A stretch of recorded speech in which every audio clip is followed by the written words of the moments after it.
ജയ് ഗണേഷ് വർഷങ്ങൾക്ക് ശേഷം ആവേശം. അതെ, വർഷങ്ങൾക്ക് ശേഷമാണ് ആവേശം കണ്ടതാണ് അങ്ങനെ പറഞ്ഞത്. ആൻഡ് മൂന്നും നല്ല സിനിമയാണ്. യെസ്, ഇത് പറ്റി. എങ്ങോട്ടാണ് ഈ മലയാള സിനിമയുടെ പോക്ക് അല്ലേ?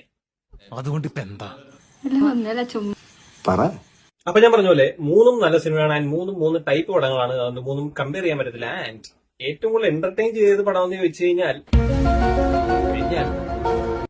അപ്പൊ ഫസ്റ്റ് ഹാഫ് എനിക്ക് ഇഷ്ടപ്പെട്ടത് ആവേശത്തിന്റെയാണ്. സെക്കൻഡ് ഹാഫ് എനിക്ക് ഇഷ്ടപ്പെട്ടത് വർഷങ്ങൾക്ക് ശേഷത്തിന്റെയാണ്. നീ എന്ത് തേങ്ങയാണ് പറയുന്നത്? എനിക്കൊന്നും മനസ്സിലാവുന്നില്ല.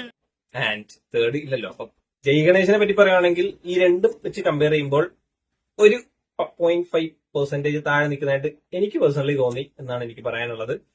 ആൻഡ് അപ്പൊ അതാണ് എന്റെ ഒരു ഇത്. മനസ്സിലായില്ലേ? ശരി. എന്ത്? അപ്പോ നിങ്ങൾ ഈ മൂന്ന് സിനിമ കണ്ടിട്ടുണ്ടെങ്കിൽ നിങ്ങൾക്ക് ഏതാണ് ഇഷ്ടപ്പെട്ടതെന്ന് പറയുക. ആൻഡ് ഈ മൂന്നും കണ്ടിട്ടില്ലെങ്കിൽ